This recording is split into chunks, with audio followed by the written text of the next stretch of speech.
Hi, I'm Rory McNish, and this is another Marine Minute Monday.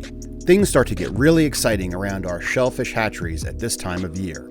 Our aquaculture team has been working hard to produce all the algae required to feed the millions of larval shellfish we are about to start welcoming into our tanks and prep everything for their arrival. As you can see by this time lapse of the first month of a clam, they grow quickly, and all that growth requires a lot of food, a lot of care, and a lot of space as they mature and get ready to live their lives in open water.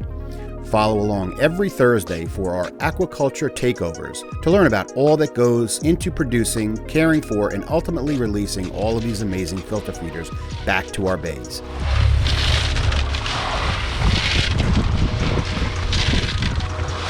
This has been a Marine Minute Monday produced by Cornell Cooperative Extension Marine Program.